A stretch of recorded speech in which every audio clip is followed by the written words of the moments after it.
Hello everyone, Jeff here with MarineMax, Lake of the Ozarks. Today I'm on a 2025 Sea Ray 310 SLX here at Lake of the Ozarks. Starting off here in the back of the boat, guys, you're going to see a nice, big, long lounger for you to sit here and enjoy off the aft of the boat, and then a swim step that does deploy down into the water. Stereo controls, phone chargers back here.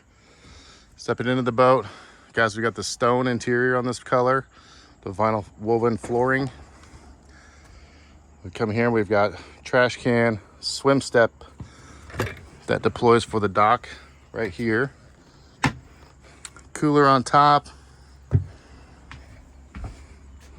Refrigerator.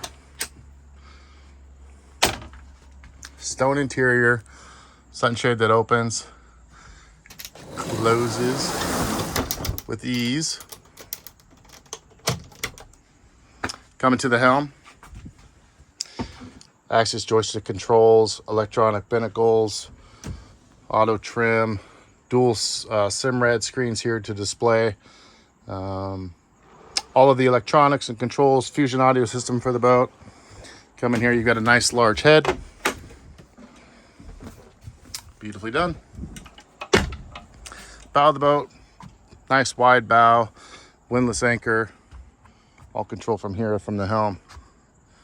Guys, a 2025 Sea Ray 310 SLX, MarineMax, Lake of the Ozarks. My name is Jeff, 573-606-3035. Have a great day.